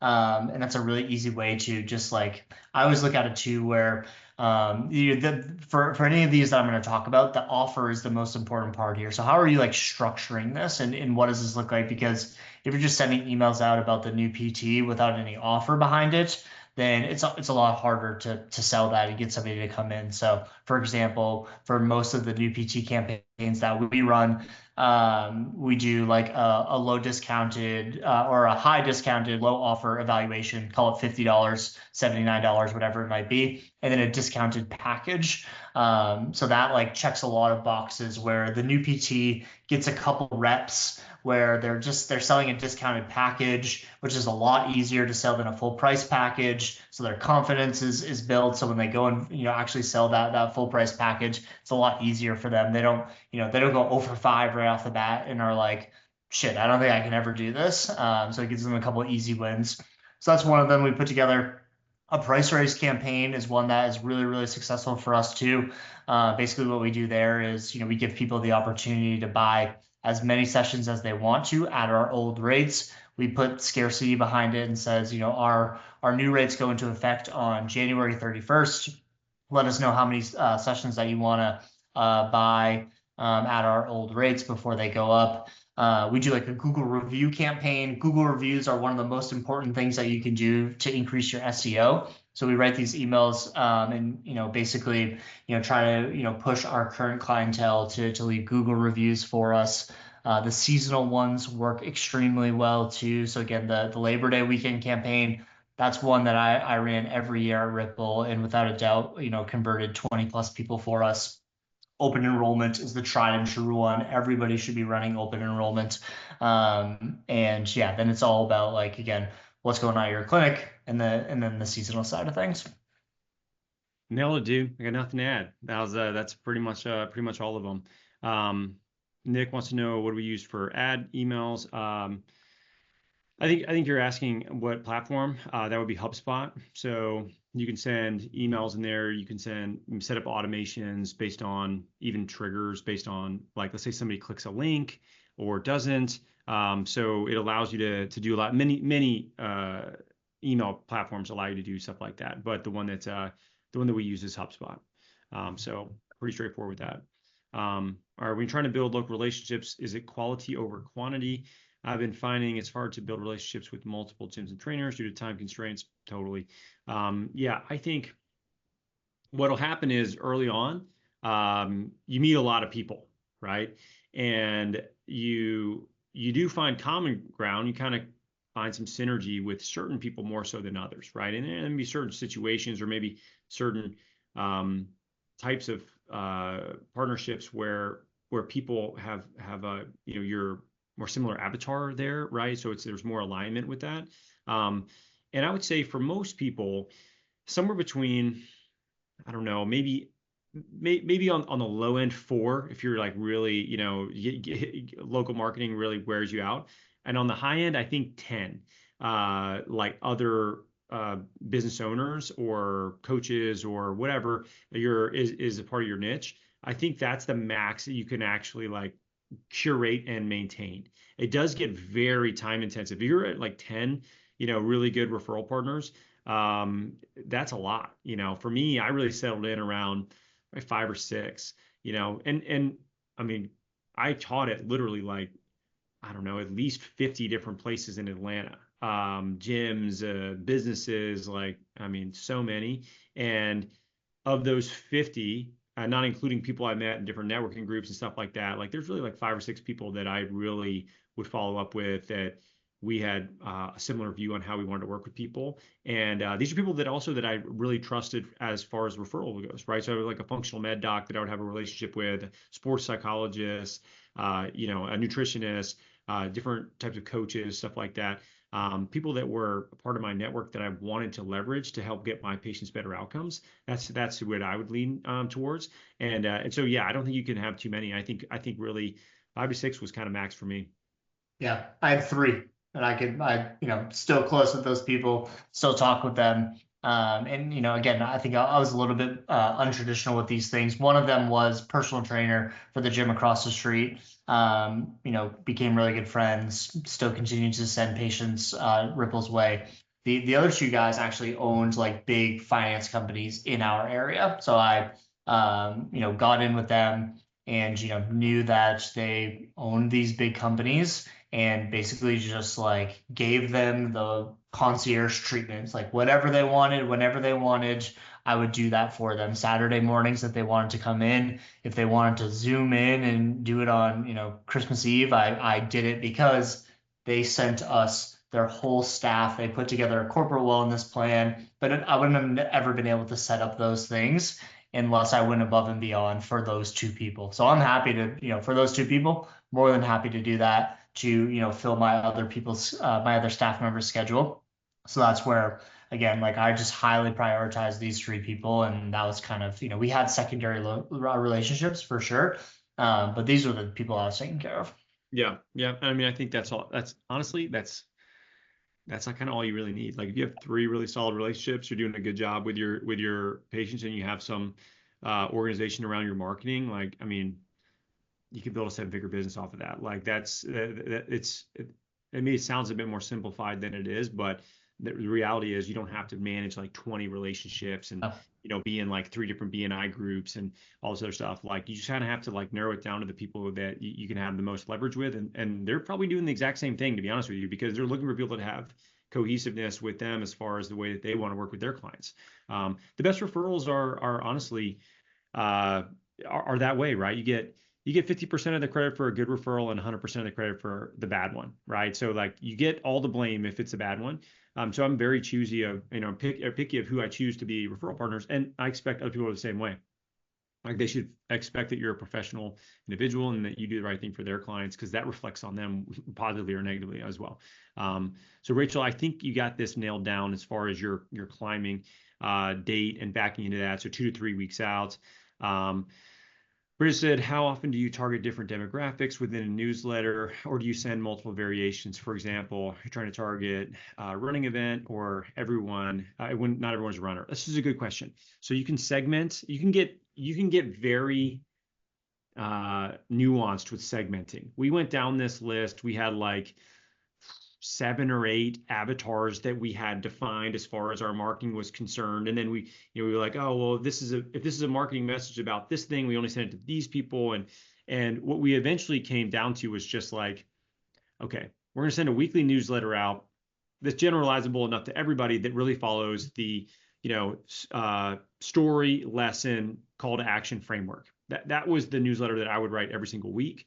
And it was essentially just that, right? And it could really apply to anybody.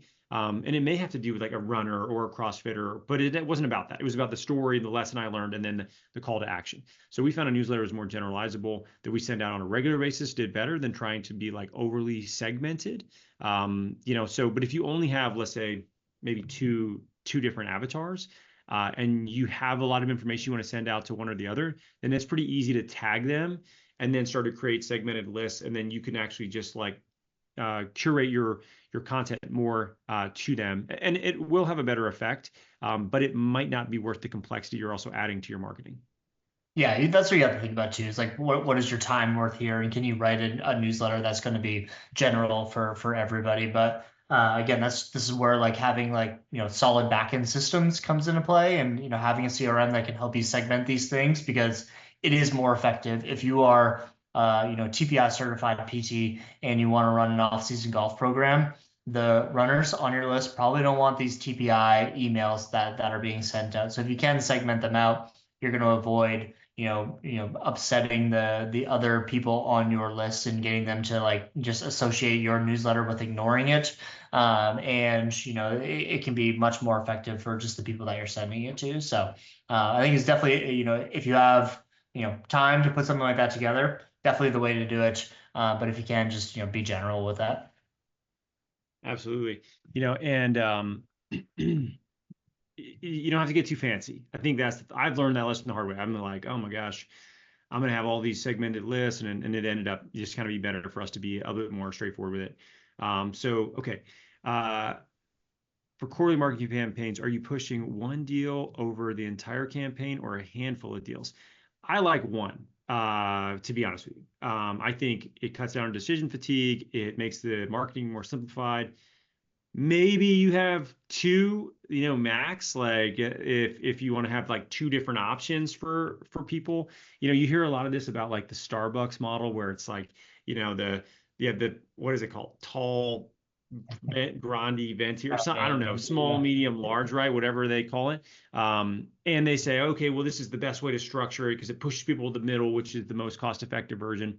And I think there's some legitimacy to that as far as like the logic of price psychology goes. But when we're doing a campaign like this, you want to just make it as simplified as possible. The other thing too is you have to think about fulfillment of this. So if you only have one option people can pick, fulfillment becomes a lot easier too. So I would say one, maybe max two.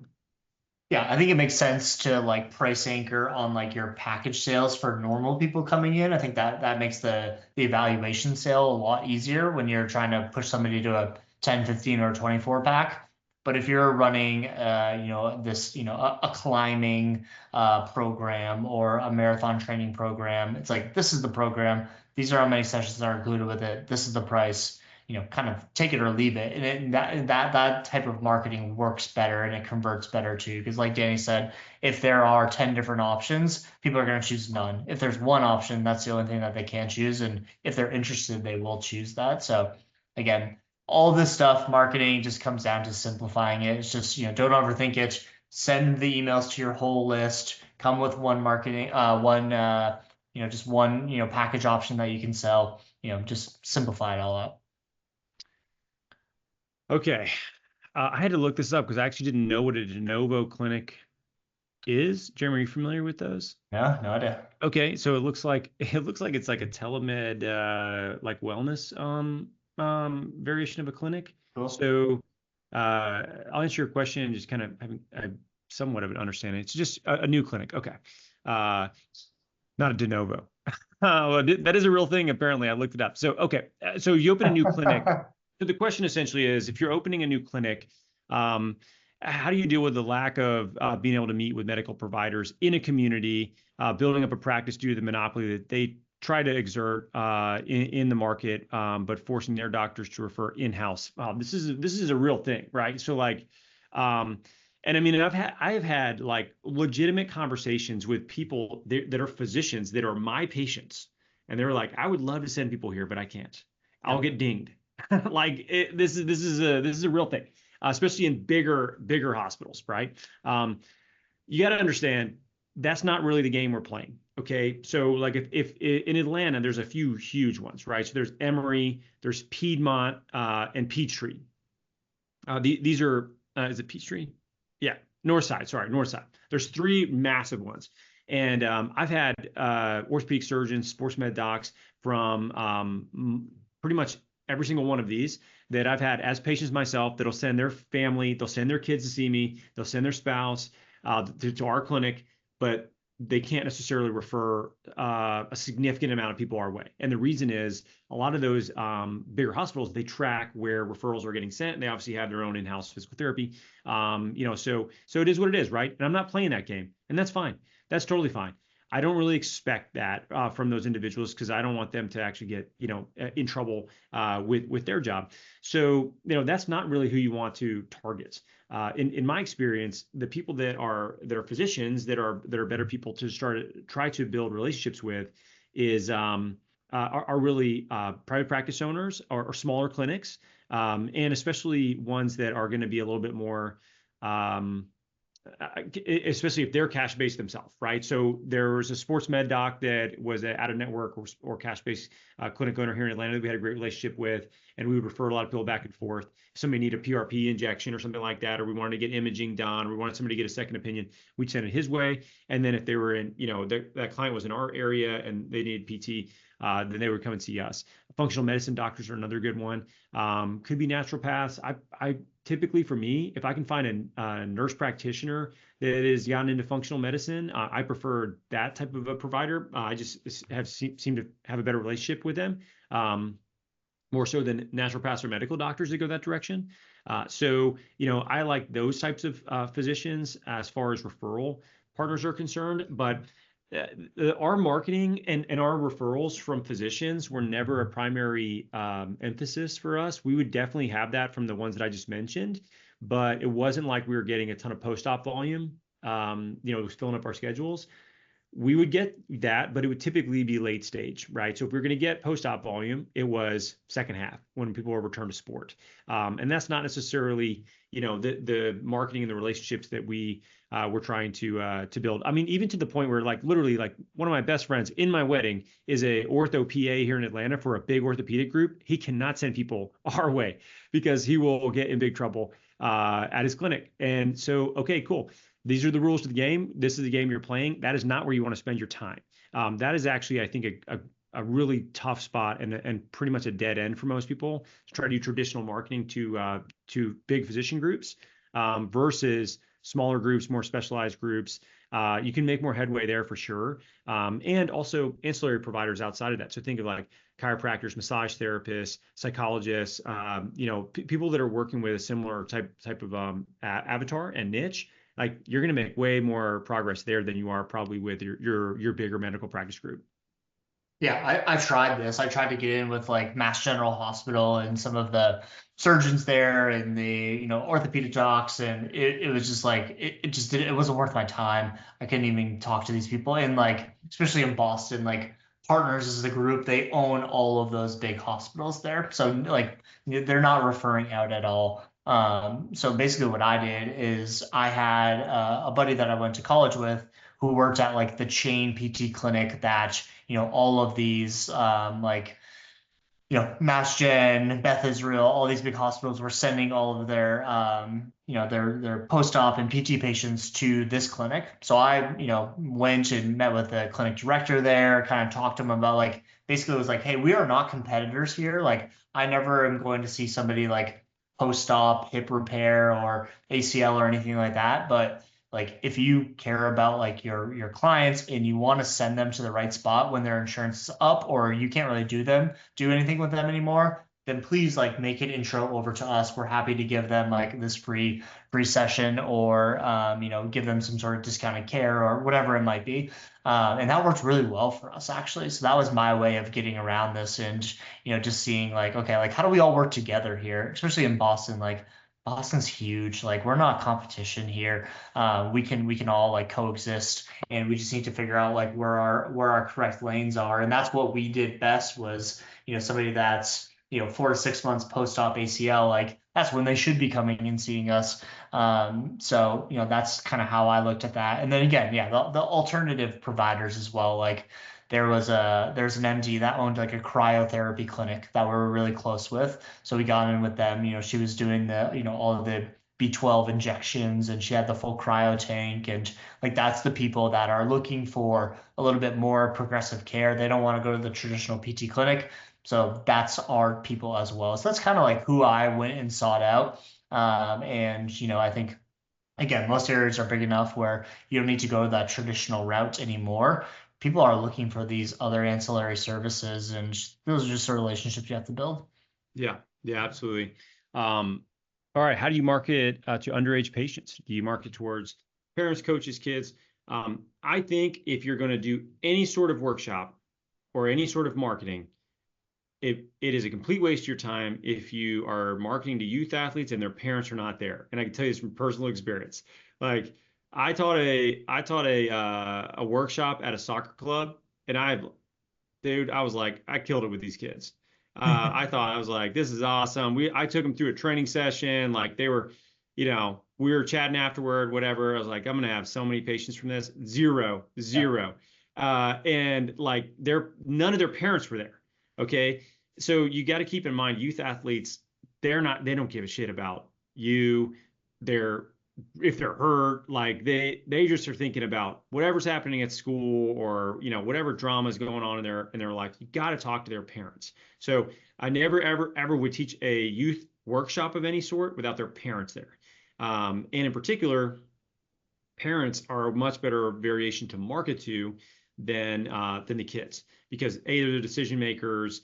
Parents are also funny when it comes to youth athletes. Like everybody thinks their kid is going to go to the Olympics or be a professional athlete. Little Timmy probably doesn't have a good chance of that, but little Timmy's dad sure doesn't want little Jimmy's dad to have some advantage that he doesn't have. So if you are marketing to parents and they see you as an opportunity for them to add, a beneficial edge to their kid or to help them from getting hurt, that is a pretty effective marketing strategy for marketing to youth athletes. So education of parents on injury prevention performance things is really good. If you work with a lot of youth athletes, being able to write content, email content that's going to be more directed to parents, you're just not going to get much buy-in from the kids unless it's like some kids are freaks, right? I had this kid that he was like a high-level runner, and he came in and he documented all his food, he documented all his training all by himself. Like he was super squared away, set his own appointments. He was like an alien. That's an anomaly. That's not the norm. So parents are a much better route to go because you're not going to get a lot of kids like that one. Yeah, who's got the credit card? That's kind of what I care about, and like let's make sure that they're there and give the service. You want the kids buy-in for sure, but yeah, we've been running a lot of like youth athlete ads, and those are directed at the parents and not the high school kids there too. So that would be that's kind of how I look at it, as who's the decision maker here, and let's make sure we're marketing to them. Yep. Yeah, exactly. So, all right, last one. Do you find it more effective to put a limit on a deal or a deadline date? Absolutely. So there is, time. Time is a strong driver of decision making, and then scarcity is another one. And this is where you can have like legit. You don't want to make up scarcity. Some people will do this, and they'll be like, "We only have one visit left," and just like, really? Why is your schedule wide open? Saying like you don't want to do that. That's not authentic. You're just making something up, and that looks really bad. So for you to say, okay, well let's say you have this package offer and you only have 8 that you can fulfill on legitimately. You may not have the space to bring on more than 8 new clients as you do this campaign. Cool. That is true scarcity associated with the limitation of the schedule that you have. And if you put that in there, that will work really well. I noticed this one of the first times that we ran an open enrollment campaign, which essentially open enrollment for us was a way for us to get cash flow in the door after the very first Christmas that I went through, which I thought I was going out of business. Because if the holidays with the cash-based clinic is much slower than I assumed it would be. And I didn't know what to expect. I'd only been in business for about 6 months, and I just was like looking for jobs because I thought I was going out of business. And the next year I said, not doing that shit again. So we're going to build up some cash reserves a couple months ahead of time. And so the first year that we did it, it was like very rudimentary, whatever. It worked pretty well. And the second year, I started learning more about email marketing. And one of the things that we had was we just didn't have enough staff to be able to bring on, an infinite number. We could only, I think it was like 15 packages that we were able to sell in open enrollment the second year that we did it. So what happened though was we sold out of those really fast. And one of the things that I did was I sent my first email out that like, hey, open enrollment opens this week. Let us know if you want, us to earmark you a package. And after the first day, I think we had like, of the 15, 6 of them were gone. So I had 9 left. So the next email I sent out was, we have 9 left, and I just let people know, all right, how many do we have left? And what was crazy was we sold out of all of those way faster than we assumed before the end of the date was even up, because we were letting people know that this number was going down. And at that point, like once we hit those, we couldn't sell anymore because we couldn't fulfill on it. So scarcity with a limitation on the number of packages you have does make a difference, right? I mean, just think of like the buyer psychology of yourself. If it's like you want to go get this whatever, new computer, and they only have 5 at this price point or something like that, you're probably going to be more likely to make a decision on that because, there's some inherent scarcity than if there was an unlimited number. Yeah, we look at it as it's time and quantity are the two forms of scarcity. And if you can use both, then even better. But that's where, I kind of said it at the beginning of the presentation where we're going over the quarterly marketing campaigns and we get the most conversions on email 4 and 5. The reason for that is because on email 1, we say, hey, we're selling 20 of these packages for this program. Email 2 is like, all right, we've got 15 left. We have 5 people take us up on it. Email 4 and 5, now we're into the single digits and people are getting a little nervous that they're going to miss out on this. Right. So that's where most of these conversions actually start to happen. So, there's a method to this madness with on the marketing side of things. And if you can properly use the scarcity, it's one of your best tools to get people to take action. And again, I think that's where you can't be afraid to send out multiple emails because you can't have scarcity with just one email. It makes it really, really hard. So if you can leverage that, either put a deadline. I think like people fall into like the Black Friday trap though, where it's like, all right, today's the last day for the deal, and then Monday rolls around. It's like, all right, just kidding, one more day, and then next email it's like, oh, never mind, we were doing 24 more hours. Then you start losing trust of your on your list, and like Danny said, like it's got to be real scarcity too. So you can't just add it there just for shits and giggles. It's got to be legit. Yeah, for sure. And honestly, it's better for you to try to calculate out like how many people can you honestly fulfill on. I mean, this is the same way for us, like with PT Biz, like we can only start a certain number of new clients, per month. With Patch, the same thing. And it's because it's a heavy lift on clients whenever we bring somebody on. So, when we're having conversations with people and it's like, all right, well, next month, this is where we have available. And if you decide that you don't want to start, then that's fine. Like we'll have to wait until, the next month, whatever it is.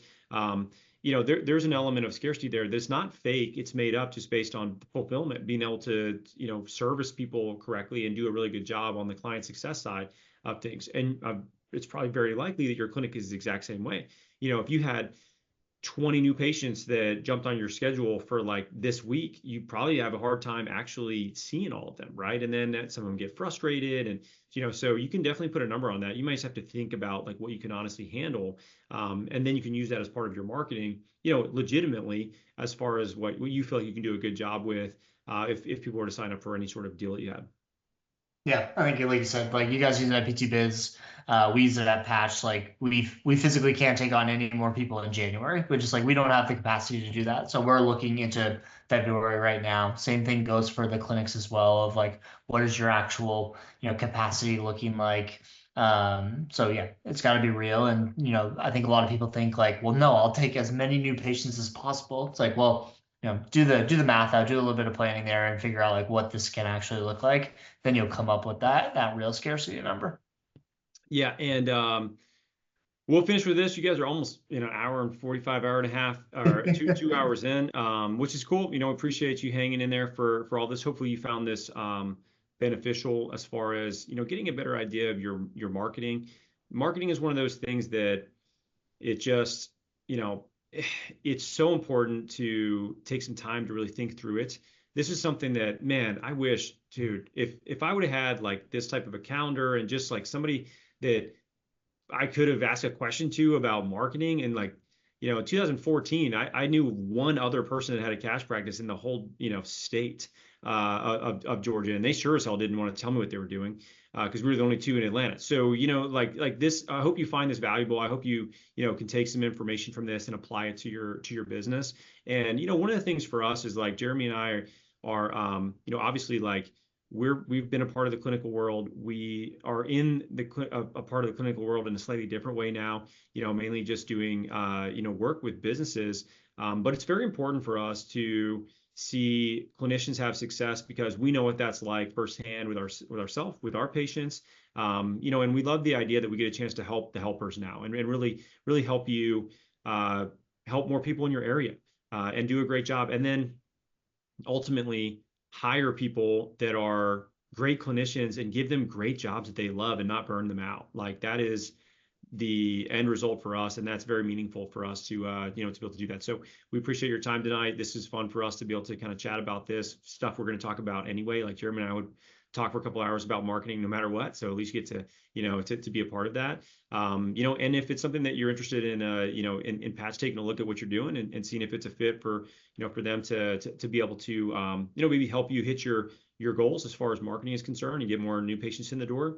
I mean, I've got nothing but positive things to say about them. They've helped people in our mastermind in such a huge way.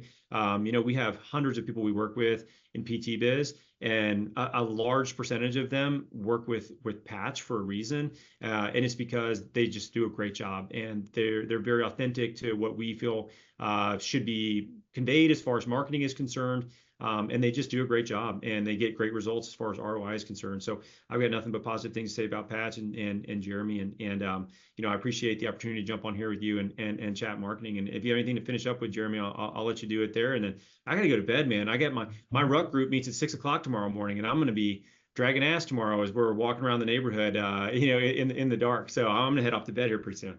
I was just thinking the same thing. Like, yeah, I don't know the last time on a weeknight, 10 p.m. I don't know the last time I was up this late. This is You're a crazy. 4:30 guy, right? You wake up at 4:30? I am. Yeah. Maybe not tomorrow though. We'll see. We'll see. Not tomorrow. But yeah, I think like these were awesome Q&As. Like if you guys want to continue the conversation, you know, shoot me over a message on Instagram. You guys all have my email now as well. If you want to chat more about like, you know, how Patch helps all of these things, go to thepatchsystem.com. You can grab some time with me. Always like happy to have conversations with anybody, any clinic owners.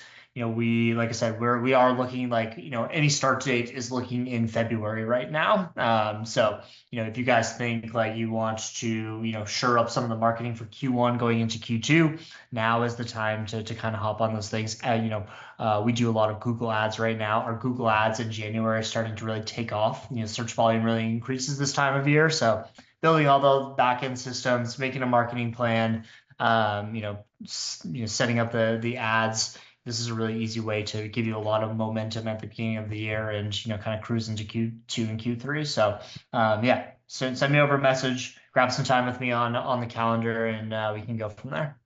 Sweet. Awesome. Well, Jeremy, thanks, man. Thanks everybody for sticking out the webinar, and I hope you learned something that'll help you out. As always, just reach out if you need something, and hopefully we'll see y'all soon. Thanks, guys. See ya.